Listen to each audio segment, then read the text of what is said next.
এই আইডি থেকে আপনি লিখেছেন, বাচ্চাকে 2 বছরের বেশি সময় বুকের দুধ খাওয়ালে কি পাপ হবে? না খাওয়ালে কান্নাকাটি করে এবং সিন ক্রিয়েট করে। বাচ্চাকে 2 বছর আমরা দুধ পান করাতে পারবো, আমাদের মায়েরা দুধ পান করাতে পারবেন।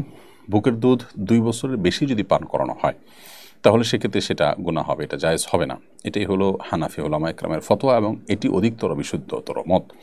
কারণ আল্লাহ রাব্বুল আলামিন বলেছেন, ওয়াল ওয়ালিদাতু ইউরদি'না আওলাদাহুন্না হাওলাইনি কামিলাইনি লিমান আরাদা আন ইউতিম্মার রাদাআ।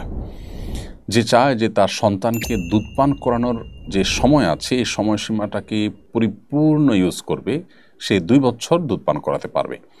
অর্থাৎ সেই মা তার সন্তানকে 2 বছর দুধ পান করাতে পারবেন যিনি তার সন্তানকে দুধ পান করানোর পরিপূর্ণ সময়টাতেই দুধ পান করাতে চান। এ আয়াত থেকে করে পরিষ্কার বোঝা যায় যে দুধ পান করার পরিপূর্ণ টাইম হলো 2 বছর, এরপর আর তিনি দুধ পান করাতে পারবেন না। বাচ্চাদের কান্নাকাটির যে ব্যাপারটি আছে সেটিকে নিয়ন্ত্রণ করবার জন্য আগে থেকে, অর্থাৎ 2 বছরের আগে থেকেই নানাভাবে বাচ্চাদেরকে দুধ পান করানো থেকে দুধ ছাড়াতে হবে। এবং সেটার জন্য মায়েদের যে সমস্ত পলিসিগুলো আছে সেই পলিসিগুলো তারা অ্যাপ্লাই করবেন, অবলম্বন করবেন। ধরুন 2 মাস বা 3 মাস আগে থেকে যদি আপনি শুরু করেন তাহলে সেক্ষেত্রে 2 বছরে এসে সেটাকে কন্ট্রোল করা কঠিন কোনো কাজ নয়।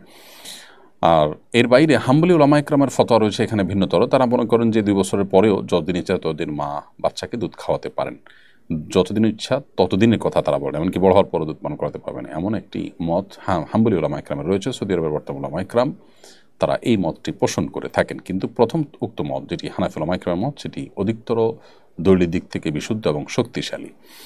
অতএব 2 বছরের মধ্যে বাচ্চাকে দুধ পান করানো শেষ করতে হবে। নবী সাল্লাল্লাহু আলাইহি ওয়াসাল্লাম হাদিসে রয়েছে, লা রাদা ইল্লা ফি হাওলাইন,